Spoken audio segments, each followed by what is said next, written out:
Road आणि ते यांचं निवास इंदुरकर निवास हनुमान रोड, पूर्व विले पार्ले, मुंबई झूच्या जवळ. अशा पद्धतीनं आम्ही दर उन्हाळ्यामध्ये तिथं सुट्टीला जायचो. सुहास असायचा, प्रशांत असायचा. चंद्रकांत दादा पाटील, तुम्ही सांगितलं मी गिरणी कामगारांचा मुलगा, आम्ही एवढ्या घरात राहायचो. आम्ही देखील तिथं माझ्या माहितीप्रमाणे 2च खोल्या होत्या, 2. आम्ही प्रशांत कित्येकदा गॅलरीमध्ये झोपायचो. विचार करा, म्हणजे आम्ही पण फार काही वर्ण पडलेलो नाही. सांगतोय की आम्ही पण काही तोंडात काय सोन्याचा चमचा घेऊन जन्माला आलेलो नाहीये. आता नंतर रोहितच्या वेळेस परिस्थिती बदलली, ती गोष्ट पण आम्ही पण अतिशय प्रशांत ते वर्षा मजल्यावर जायला तर पायही नसायचे. ते सांगाडं होतं, त्याच्यावर आम्ही पाय ठेवून जायचो. जाऊ द्या, तो विषय काढत नाही. परंतु सांगायचं तात्पर्य की एनडी मामांनी आयुष्यभर शेतकरी, कामगार, वंचित, दुर्बल घटकांच्या हक्कासाठी लढा दिला आणि त्यांनी कायमच दीनदुबळ्यांचा कैवार घेतला, त्यांची साथ दिलेली हे शेवटपर्यंत आम्ही पाहत आलेलो आहे.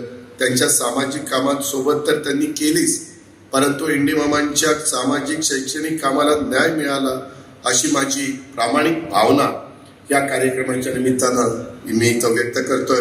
कारण मानसशास्त्र संशोधन केंद्राच्या माध्यमातून मानसिक आरोग्य, ताणतणाव निवारण, व्यसनमुक्ती आणि मुलामुलींच्या वर्तणूक समस्यांचं निराकरण अशा अनेक उपक्रमांचे मानसिक सक्षमीकरण साधेल याबद्दल माझ्या मनात शंका नाही आणि ती आज काळाची गरज आहे.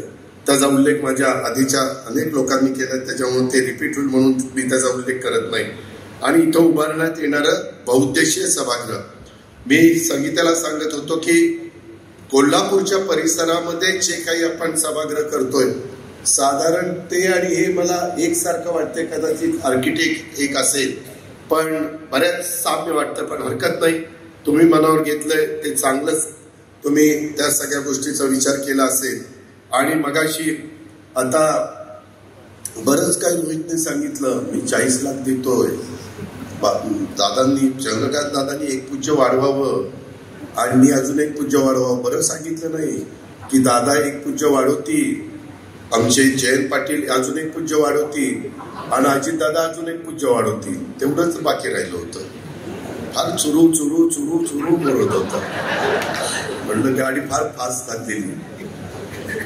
आज आरआरची जयंती आहे. मी, आर पाटील, जयंत पाटील, दिलीप वळसे पाटील, आम्ही सगळेजण एका बॅचेत 90ला आम्ही आमदार झालो आणि जे काही राजकीय जीवनाला सुरुवात केली. त्यात आर दुर्दैवानी, आरला काही गोष्टी मी सांगितल्या होत्या, सांगलीमध्येच सांगितलेल्या होत्या. त्याने ऐकलं नाही. जाताना मला म्हटलं, दादा तुझं ऐकलं असतं तर मी आज तुमच्यामध्ये राहिलो असतो. मी सांगण्याकरता सांगत असतो, निर्व्यसनी राहायचं त्याच्याच करता मी सांगत होतो. लोकांना बरं नाही वाटत. बघा, चार सभेत आरची काढली. अरे मी काय काढली? मी चांगलं सांगायला गेलो, वाईट काय सांगितलं?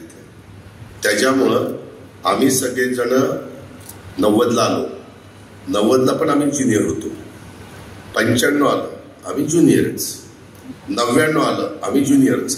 99ला तर विलासराव देशमुख, जयंतरावांना आठवत असेल, मुख्यमंत्री आघाडी करता कसं करायचं, काय करायचं, त्यावेळेस पवार साहेब, प्रफुल्ल पटेल, त्याच्यामध्ये पदमसिंह पाटील, विजयसिंह मोहिते पाटील, त्याच्यामध्ये मधुकर पिचड आणि छगन भुजबळ, हे सगळे राष्ट्रवादीचे नेते होते. मी, आर, जयंतराव आणि आमचे दिलीप वळसे पाटील खूप दिवस असेच वाया चालले होते. शेवटी काय करायचं तर चौघं गेलो मेट्रो सिनेमात कुठला तरी चित्रपट आपण बघत बसलो. म्हणजे आता काय करायचं, हे सांगतील तसं आपण ऐकायचं. म्हणजे कुठली 90, 95, 99 आणि 3 टर्म झालेल्या होत्या. आणि 2004ला आम्हाला थोडंसं विचारपूस करायला लागली. परंतु काही जण पहिल्या टर्मलाच त्यांना वाटतं की मी मोठा झाला पाहिजे, मी भाषण केलं पाहिजे. त्याच्यात आता मी आता माझ्या पक्षाचं काम करतोय, जयंतराव त्यांच्या पक्षाचं काम करतोय, पण माझ्या पक्षात कुणी काय करावं हे दुसरेच सल्ले द्यायला लागले. मला तर काही कळतच नाही काहीच. अरे तुमचं तुम्ही बघा ना, आमचं आम्ही बघू ना, काय करायचं आणि काय नाही करायचं. मगाशी बोलत असताना काहींनी सांगितलं किंवा दादा गावकीकडे लक्ष आहे, भावकीकडे पण लक्ष द्या. भावकीकडे लक्ष दिलं म्हणूनच तू आमदार झालास. जरा जयंतराव त्याला विचारा किती मतं पडली, पोस्टल बॅलेट मध्ये आलाय आपण. त्याच्यामुळं माझ्या कुणी मागे लागू नका. तुम्ही तुमचं काम करा. मी तुम्हाला एक अक्षर बोलणार नाही. मी जयंतराव ज्यावेळेस पासून मी आमच्या महायुतीमध्ये आहे, मी कधी तुमच्या कुणावर टीका टापणी केली? काय कारण आहे? तुम्ही तुमच्या विचाराने चाललं, मी माझ्या विचाराने चाललो. आणि शेवटी आपल्याला साध्य काय करायचंय? महाराष्ट्राचा सर्वांगीण विकास, शिवशाहू फुले आंबेडकरांची विचारधारा, त्याच्यामध्ये आम्ही कुठं कॉम्प्रोमाइज करतच नाही. आणि त्यामुळे मला तर मगाशी त्यांची सगळ्यांची भाषणं झाली तसं तसं माझं संकट चाललेलं होतं. आणि जयंतराव गेले. मला वाटलं की मला एकाने सांगितलं, रोहितनं सांगितलं, जयंत पाटलांचं 12 वाजता काय हेलिकॉप्टर आहे आणि मला त्या हेलिकॉप्टरमधनं जायचं.